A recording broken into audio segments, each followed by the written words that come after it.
नमस्कार दोस्तों, one point education में आप सभी का स्वागत है। इस वीडियो में हम बौद्ध धर्म के बारे में जानकारी प्राप्त करेंगे। जी बेसिक इन्फॉर्मेशन है बौद्ध धर्म के बारे में। बौद्ध धर्म के बारे में हम इसमें जानते हैं। गौतम बुद्ध का जन्म जो हुआ था 563 ईसा पूर्व में हुआ था। 563 ईसा पूर्व में हुआ था। कहाँ पर हुआ था? लुम्बिनी में हुआ था, जो कपिलवस्तु के निकट है। जो कहाँ पर है? नेपाल के तराई क्षेत्र में पड़ता है। कहाँ पर पड़ता है? नेपाल के तराई क्षेत्र में। इनके बचपन का जो नाम था वो था सिद्धार्थ। पिता का जो नाम था शुद्धोधन था।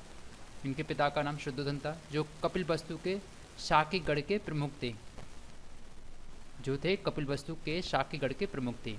इनकी जो माता थी, इनकी माता का नाम था माया देवी, जिसे माया भी कहते हैं, जो कौशल राजवंश की राजकुमारी थी। कहाँ की किस राजवंश की राजकुमारी थी? कौशल राजवंश की राजकुमारी थी। ठीक है, यहाँ तक क्लियर है। ये बेसिक इन्फॉर्मेशन में से है। गौतम बुद्ध का जन्म होता है। उनके बर्थ होने के 7वें दिन इनकी माता की मृत्यु हो जाती है। बर्थ होने के 7वें दिन इनकी माता की मृत्यु हो जाती है। इनकी जो मौसी थी, इनकी मौसी का नाम था महाप्रजापति गौतमी।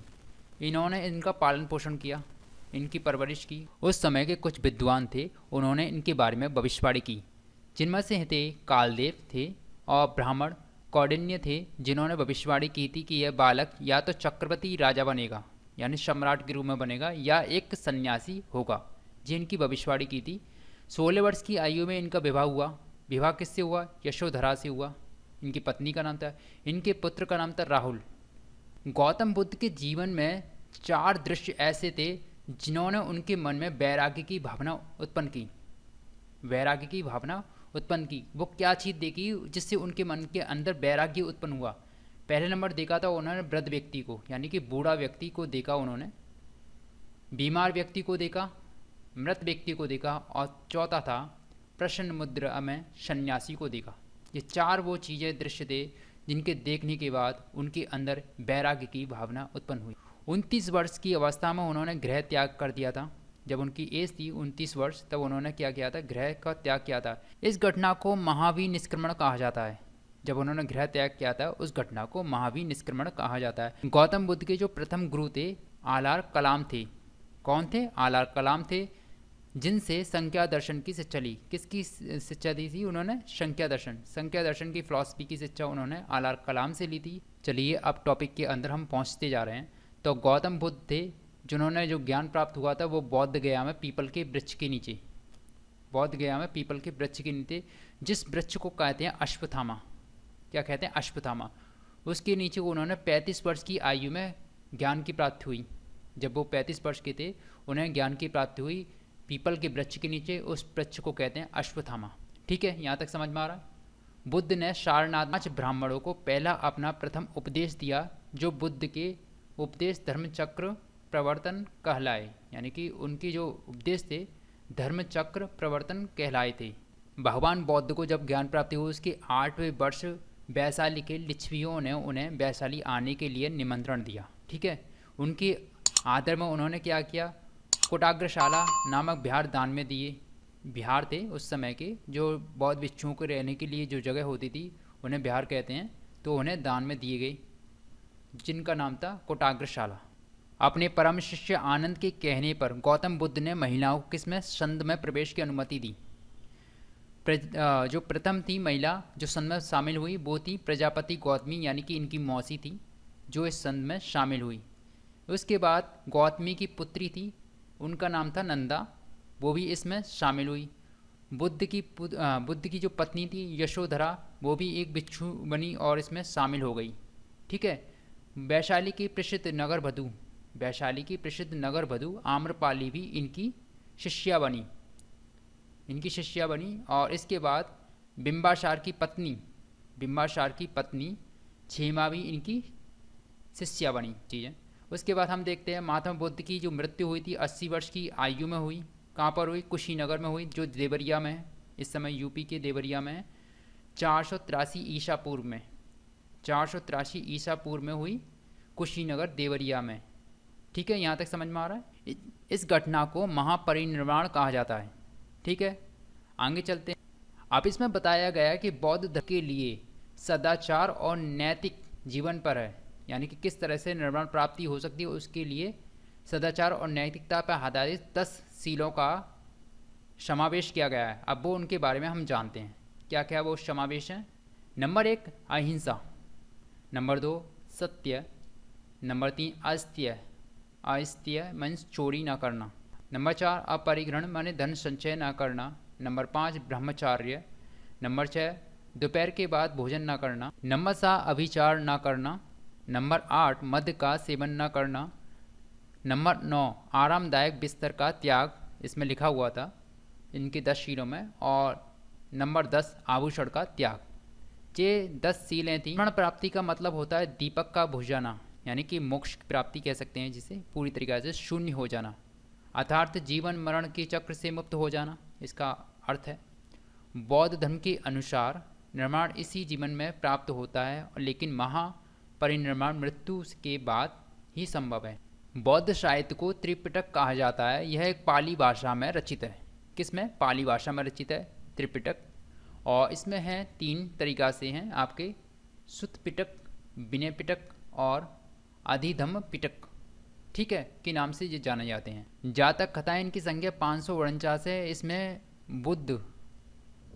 बुद्ध के पूर्व जन्मों की कथाएं हैं, पूर्व के जन्मों की कथाएं। भारतीय कथा साहित्य का यह सबसे प्राचीन ग्रंथ है, सबसे प्राचीन ग्रंथ है। यह किस भाषा में? पाली भाषा में दिया हुआ है। जातक कथाएं हैं वो हैं जो पाली भाषा में है। भारतीय कथा साहित्य का सबसे प्राचीन ग्रंथ है। प्राचीन भारत बौद्ध धर्म के प्रमुख ग्रंथों में से एक है। बुद्ध चरित्र, इसकी जो रचना की थी अश्वघोष के द्वारा की गई थी, जिसमें भगवान बौद्ध के एक जीवन का सरल रूप दिया गया है, जिसमें वो उनके गर्भ अवस्था से लेकर जो प्रारंभ होता है उसके अशोक पीरियड के तक का इसमें दिया गया है वर्णन है बुद्ध चरित्र में, जो एक सांस्कृतिक बौद्ध ग्रंथ है। किस तरह का ग्रंथ है आपका? बौद्ध ग्रंथ है, संस्कृत। इसमें बात करते हैं सौंदरानंद की, जो एक बौद्ध ग्रंथ है, जिसमें उनके जो सौतेले भाई थे, किसके? बौद्ध के सौतेले भाई सौंदरानंद के बौद्ध धर्म को ग्रहण करने के बारे में इसमें वर्णन दिया गया है। साथ में अश्वघोष के द्वारा यह रचित है। किसके द्वारा? अश्वघोष के द्वारा रचित, और यह एक संस्कृत बौद्ध ग्रंथ। इसके बाद हम चलते हैं जातक कथाओं में बौद्ध धर्म के पूर्व जन्मों की कथाओं संकलित हैं। बौद्ध धर्म के पूर्व जन्मों की कथाएं किसमें? जातक कथाओं में। बौद्ध ने अपने उपदेश किसमें दिए हैं? पाली भाषा में दिए हैं। सबसे पहले दिया था सारनाथ में दिया था, 5 ब्राह्मणों को दिया था, बताया था मैंने। बौद्ध ने अपने सर्वाधिक उपदेश कौशल देश की राजधानी श्रीवस्ती में दिए हैं। कहाँ पर दिए हैं? श्रीवस्ती में दिए हैं सबसे अधिक उपदेश। गौतम बुद्ध ने वैशाख पूर्णिमा के दिन ज्ञान प्राप्त हुआ था, जब उनकी अवस्था थी 35 ईयर्स। बुद्ध के शरीर के अवशेषों को 8 भागों में बांटकर उन पर 8 स्तूपों का निर्माण कराया गया। जो स्तूप हैं उनके अंदर अवशेष हैं भगवान गौतम बुद्ध। विश्व जो है दुखों से भरा, यह सिद्धांत बुद्ध ने उपनिषदों से लिया है। बौद्ध धर्म के त्रिरत्न है। नंबर 1 हैं आपके बुद्ध, धम्म और संत। बुद्ध ने मध्यम मार्ग का उपदेश दिया है। कौन से मार्ग का उपदेश दिया? मध्यम मार्ग। बौद्ध धर्म के हीनयान और महायान 2 संप्रदाय थे, जो आगे चल के 18 उप संप्रदायों में विभाजित हो गया। किसमें? 18 उप संप्रदायों में विभाजित हुआ। अब जानते हैं हीनयान के बारे में। इसमें क्या क्या चीज़ है? हीनयान जो है मार्ग है वो निम्न मार्ग है, जो संप्रदाय है निम्न संप्रदाय है। इसके जो लोग थे, जो प्राचीन बौद्ध आदर्श थे उन पर ही चलना चाहते थे, यानी उन्हें ही बनाए रखना चाहते थे। हीनयान को श्रवकयान भी कहा जाता है। क्या कहा जाता है? श्रवकयान भी कहा जाता है। श्रवक उस व्यक्ति को कहा जाता है जो जीवन के कलेश से त्रस्त होकर निर्वाण की पथ पर चलता है, यानी कि जीवन में जो कलेश हो जाते हैं, गृहस्थी में जो कलेश हो जाते हैं, तो बौद्ध धर्म अपना लो या संन्यास धर्म अपना लो, इस तरह के। हीनयान में बौद्ध को एक महापुरुष माना जाता है, भगवान नहीं माना जाता, ठीक है। हीनयान में मूर्ति पूजा नहीं की जाती, यानी कि इसमें बौद्ध की मूर्ति पूजा वगैरह नहीं की जाती, उनकी पूजा नहीं की जाती।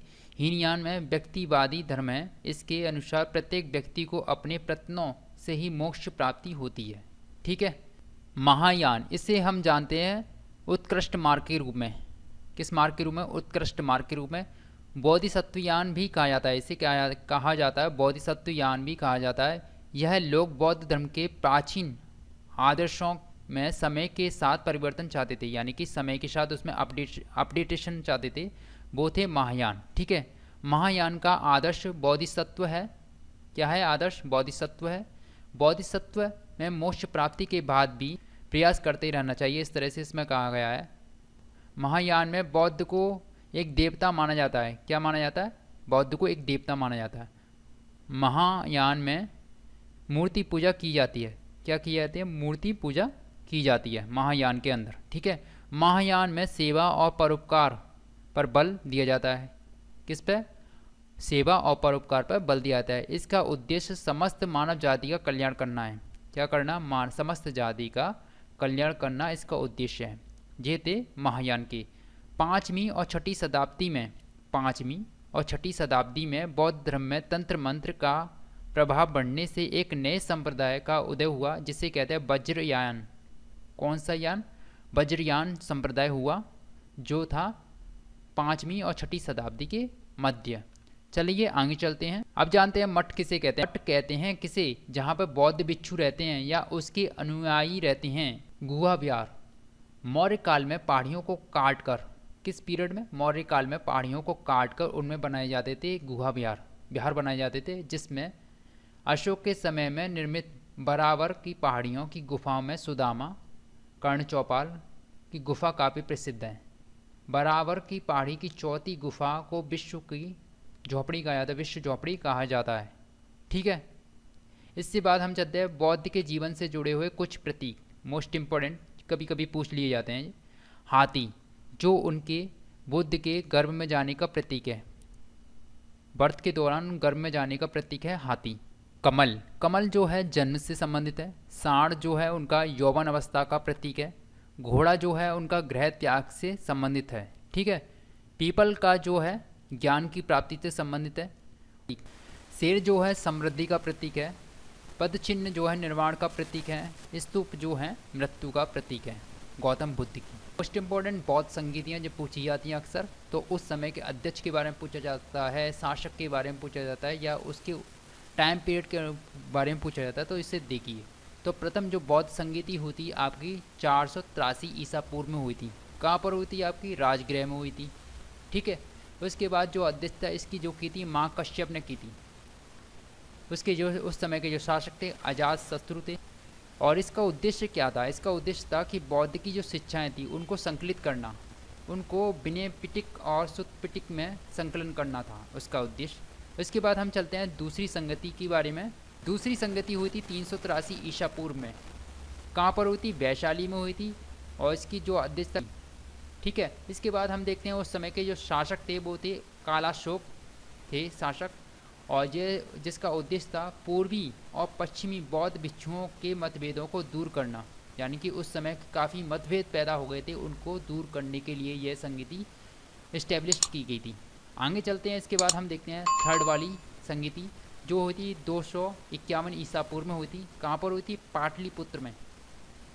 पाटलिपुत्र में हुई थी, जिस समय जो अध्यक्षता इसकी जो की थी मोगली पुस्तिस्त ने जो की थी, और इसके जो शासक थे अशोक थे। जो उद्देश्य था कि जो उस समय की जो तीनों पिटक थी, पिटकों को क्या त्रिपिटकों को संज्ञा दी गई थी। और उसके बाद विदेशों में धर्म प्रचार हेतु प्रचारक भेजे गए थे, बौद्ध धर्म के प्रचार करने के लिए प्रचारक भेजे गए थे।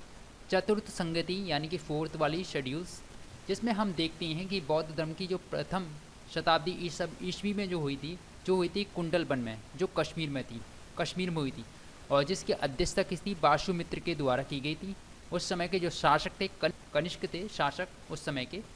और इसमें बौद्ध धर्म महायान और हीनयान दो संप्रदाय में बट गया था, इसके बारे में हमने जाना। ठीक है, इसके बाद हम चलते हैं बौद्ध धर्म में अष्टांगिक मार्गों की बात हुई है, वो कौन कौन से है? साम्यक दृष्टि, वस्तुओं के वास्तविक रूप का ध्यान करना और साम्यक दृष्टि कहलाता है। इनके जो वास्तविक रूप है उसके बारे में जानना ही साम्यक दृष्टि है। साम्यक संकल्प, अशक्ति, द्वेष, अहिंसा से मुक्त विचार रख, साम्यक वाक्य, अप्रिय वचनों का परित्याग करना, साम्यक कर्मांत, दान दया सत्य अहिंसा के आदि सत्कर्मों का अनुसरण करना, साम्यक आजीव, सदाचार के नियमों के अनुकूल जीवन व्यतीत करना, साम्यक व्यायाम, विवेकपूर्ण प्रयत्न करना, साम्यक स्मृति, सभी प्रकार की मिथ्या धारणाओं का परित्याग करना और सच्ची धारणा रखते हैं जिसमें बात हो रही है। साम्यक समाधि, मन या चित्त की एकाग्रता से संबंधित है।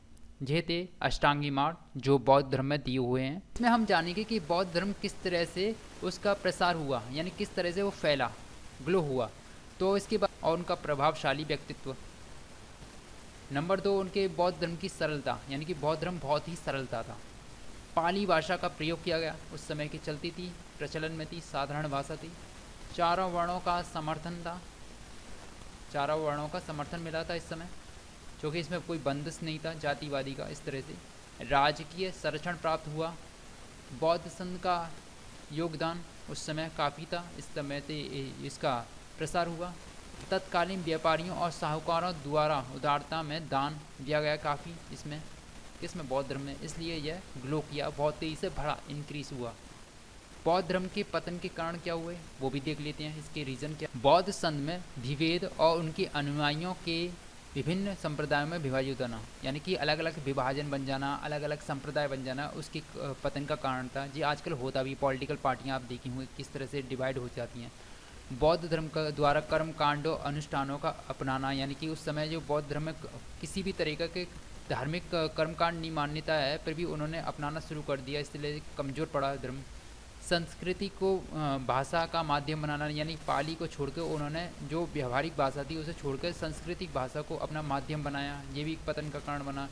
बौद्ध विहारों में विलासिता, व्यभिचार, इस तरह के काम आयोजित होने लगे, जिसके कारण यह विनाश का कारण बना। क्या, बौद्ध धर्म के पतन का कारण। ठीक है। पुष्यमित्र शुंग आदि शासकों की प्रतिक्रिया, यानी कि जो पुष्यमित्र शुंग जो ब्राह्मण था और जाति से, उन्होंने भी काफ़ी इसको डिस्ट्रॉय किया, इसके डिमोलिश किया इस धर्म को। ब्राह्मण धर्म का में सुधार, यानी कि काफ़ी इम्प्रूवमेंट आया ब्राह्मण धर्म में, जिसकी तरफ लोगों ने आकर्षण हुआ। और स्त्रियों का संघ में प्रवेश, एक समय बौद्ध ने अपने प्रिय शिष्य आनंद से कहा, यदि बिहारों में स्त्रियों का प्रवेश न हुआ होता तो यह धर्म हजारों वर्षों तक टिकता, लेकिन जब स्त्रियों को प्रवेश का अधिकार दे दिया गया तो अब यह केवल 500 वर्ष तक टिकेगा, यह भगवान बौद्ध ने बोला। तुर्कों के आक्रमण, तुर्कों के आक्रमण, बख्तियार खिजली ने 1203 ईस्वी में आक्रमण कर नालंदा विश्वविद्यालय, विक्रमशिला विश्वविद्यालय को नष्ट किया, जो कि बौद्ध संस्कृति, बौद्ध शिक्षा के केंद्र थे। ठीक है। और इसमें काफ़ी दस्तावेज थे जो बौद्ध धर्म से जुड़े हुए थे, जो कि बख्तियार खिजली के द्वारा उनके विश्वविद्यालय को नष्ट करने के कारण हुआ। चलिए आगे चलते हैं, आगे हम देखते हैं धार्मिक आंदोलन के कारण। भारत में हिंदू धर्म होने के कारण भी धार्मिक आंदोलन इस बात का सूचक था कि मनुष्य हिंदू धर्म से असंतुष्ट था, यानी कि उसे सेटिस्फैक्शन नहीं मिल रहा था हिंदू धर्म से। धार्मिक आंदोलन ईसा पूर्व से 6वीं सदी तक उत्तर भारत के गंगा के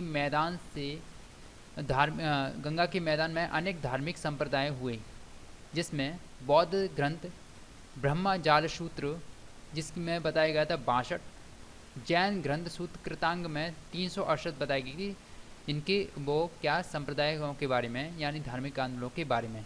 ठीक है। इन आंदोलनों में बौद्ध और जैन सबसे महत्वपूर्ण थे। जो अलग अलग संप्रदाय बने थे उस समय के, जिसमें बताई गई कि अलग अलग संप्रदायों की संख्या, जो अलग अलग धर्म लेके आए थे हिंदू धर्म के अलावा, जैसे कि बौद्ध जैन के अलावा अन्य धर्म, पर जो टिक कर रह गए वो थे बौद्ध धर्म, जैन धर्म। जिस तरह के जो पीरियड था वैदिक युग का, उसमें 4 वर्ण जातियों में परिवर्तित होना, ब्राह्मण, क्षत्रिय और वैश्य, शूद्र, ये भी इसके कारण थे। वैदिक युग के बाद जातियों का बनना मनुष्य की पहचान कर्म के आधार पर ना होकर उनकी जाति के आधार पर होना। किसके आधार पर? जाति के आधार पर होना, यह भी एक रीज़न था। वैदिक धर्म कर्मकांडों में अपनी पवित्रता खो चुके थे, जिसमें कर्मकांडों में सबसे अधिक पशु मारे जाते थे। उस समय काफ़ी पशुओं की नरबलि, पशु बलि दी जाती थी, जो अपने कर्मकांड होते थे उसमें सभी को समानता का भाव न मिलना, यानी कि उसमें वैदिक युग की जो संस्कृति हिंदू धर्म था उसमें सभी को समान भाव न मिलना। ब्राह्मण क्षत्रियों के बीच हमेशा श्रेष्ठता को लेकर संघर्ष चलते रहे। वैदिक युग में लोगों पर धार्मिक नियम व कानून थोपे जाते थे जो उनकी स्वतंत्रता को ख़त्म करते थे।